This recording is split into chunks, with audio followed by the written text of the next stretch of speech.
Hello, I'm Nick Cassidy, Assistant Principal at Spalding Drive.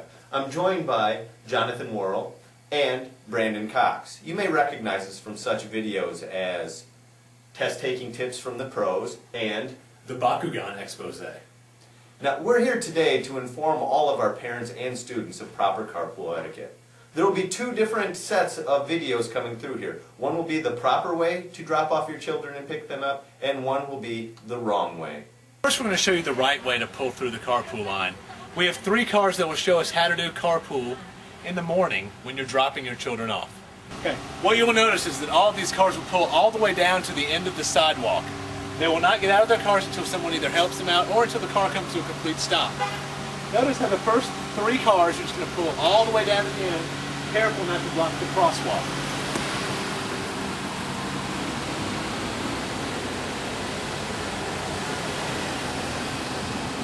Now, while you're in the carpool line, we'd really prefer you not to use cell phones, because that can help distract the driver. As you see, all 3 cars have stopped. Now, our carpool helpers can also help them get out of the car. The car's unlocked. See, we have the triplets getting out of the car, waving bye to Mom. Hi! And having a good day. And we saw Miss Cahiga walk in with her Hello Kitty backpack, and Mr. Cox walk in with his Spider-Man lunchbox. This is the correct way to drive through the carpool line in the morning. One important tip to remember when coming through the carpool line is everyone should come through the carpool line. Going into the middle and parking is usually not a good idea and sometimes can cause problems. As you can see here, Miss Featherston, who obviously thinks she's above the law being PTA president, thinks she can just send her children across. However, this causes, this causes a problem for oncoming traffic and the safety of the children. Also, it's a good idea to make sure you come out the doors and not on your cell phones. I'll take that. I'd like to put 100 on Oklahoma State. I will take that. And he will not get that back until his parents come to pick it up. Whoa. The music should not be playing loud, and the mother should be paying attention. Unlike this mother, who is talking to her friend. Honking the horn never expedites anything. It actually only slows down.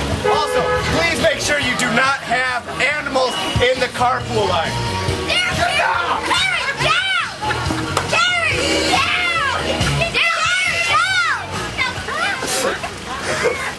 It's a good idea not to bring your pets through the carpool line, but if you do have to, make sure that they're restrained, like Karen here.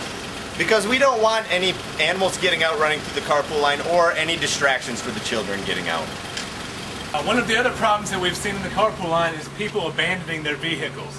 This especially poses a problem after 1 o'clock when we're trying to get the buses in so we can start afternoon dismissal. Note that this parent is doing what we call the Tracy Bernstein, which is leaving your car unescorted in the middle of the carpool line. Our bus drivers usually are instructed to block in vehicles after we've given them several warnings to pull their cars and park in a space. As you can see here in our parking lot, with half the faculty members that we had last year, there's ample parking. There's no need to park your car right on the sidewalk.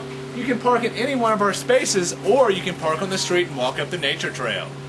One of the other problems we have is cars driving very, very fast through the carpool line. You should be going safe and making sure that you're not running over the curb while you're driving. Now, this parent also is abandoning their vehicle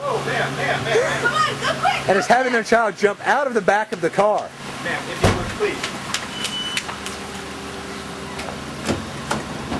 Thank you. Have a great day. I don't even know what to say about that. When you're arriving to pick up your child, to make sure that they're at the cone. Now, when you pull up, if they are not at the cone, we're going to expect you to pull around to the gym and wait so you don't hold up the rest of carpool. We'll give you an example here of someone that abandons their car and gets out to look for their child, holding up the rest of the carpool line. Notice Miss Featherston, PTA president, how she has got down here. Her child is not here. What she should do is pull around to the gym, because once we let the wolf pack in here,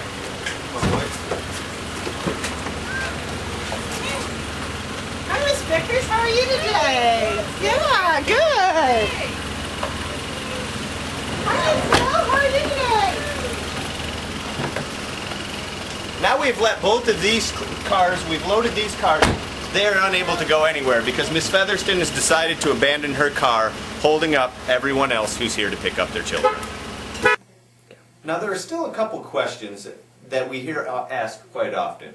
One question I hear a lot is it okay to pass other cars or even buses in the carpool lane? Good question.